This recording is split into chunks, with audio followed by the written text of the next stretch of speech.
Friends, in this video for I Thought Wealth, I am going to talk to you on the topic, how important is the MSCI? We have been seeing a recent controversy about whether HDFC Bank, after its merger with HDFC, will find a place in MSCI. To give you a context, today HDFC is a part of MSCI with a reasonable weightage. HDFC Bank is not, because the shareholding of HDFC in HDFC Bank is added to the FII holding, and as a result of it, MSCI believes that HDFC Bank should not be included in its index. What is MSCI and why is it so relevant to our investing? It is an index which is widely used by FIIs as a benchmark, as a result of which shares which find high weightage in it will be mimicked by a large number of FIIs. So, if a stock is included in MSCI, those who don't own it tend to buy it, and if a stock is excluded from MSCI, those who own it are inclined to sell it, and those who don't own it would not want to buy it unless they have very high conviction. So, benchmark is driving investing among FIIs, and MSCI as the most popular benchmark is forcing a lot of people to mimic it, at least in part.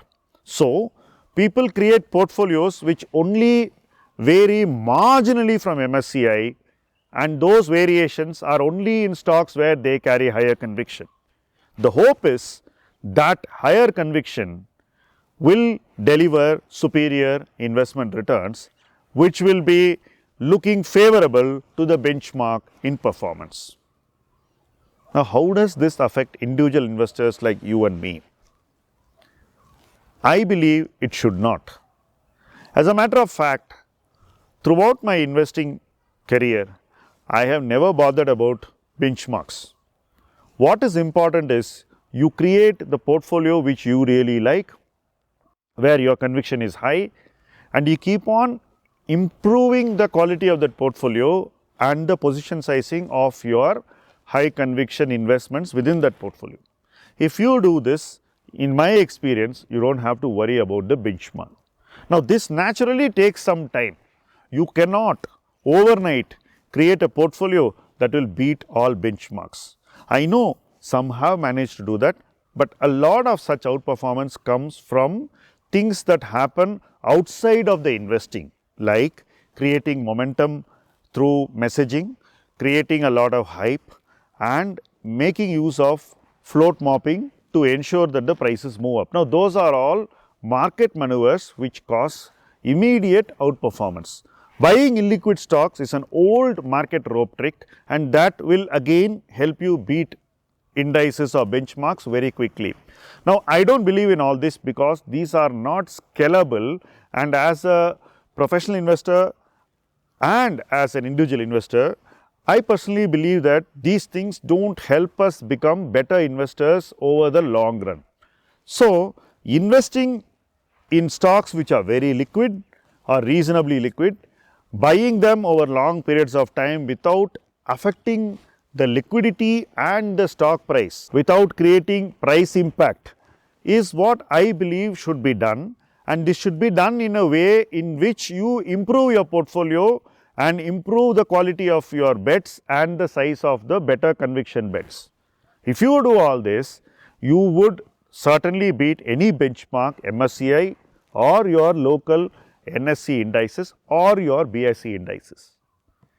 This is a simple thing which most of us today are overlooking because we want to look better than others in the near term. The reason is asset gathering and the needs associated with it. I am not passing any judgment on that, but I am only saying that if you want to become a better investor, look at your portfolio rather than look at whether a stock is included in MSCI or excluded from it. Over the last several years, we have seen that stocks which become popular for reasons which are beyond fundamentals do get included in these kind of indices.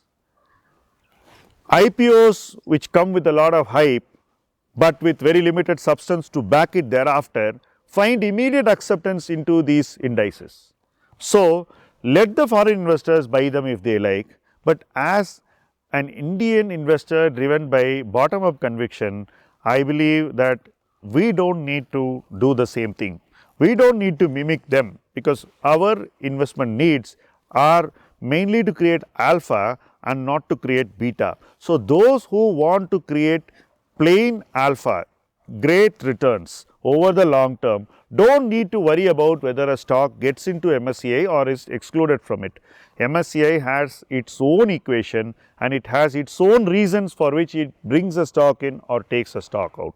Often, when a stock is thrown out of an index, it becomes fundamentally more attractive to buy, and this has been my experience over many years. And stocks which get into the index often are chosen because of high liquidity, because of very good impact, and because they will make the index look better. Look at what has happened in our benchmark indices. You bring in FMCG stocks exactly when their valuations are very high, and then you take out some other stocks when their valuations are already very cheap. So, what you do is you make the benchmark more expensive and still force people to buy them. Now, this runs contrary to what many of us believe is sensible value driven investing.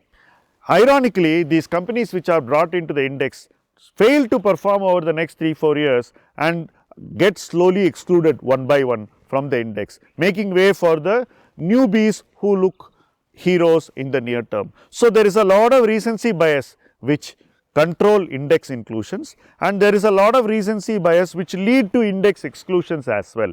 So, with all this, I feel that an individual investor or even a professional investor who has to convince his Indian clients need not worry too much about MSCI. MSCI is more for those who handle FII clients or who want to benchmark their performance with the FIIs. I believe it makes no difference to my investing, and I do not see any reason why it should make a difference to yours. In fact, if irrationality is created in investing because of index exclusions, you should make use of it and buy stocks which you find fundamentally attractive. If you are seeing index inclusions which lead to irrationality in price on the upside, you probably can take some benefit from that as well. This in essence is what I believe applies to our investing, and this is how I relate to the MSCI. Thank you for watching this video.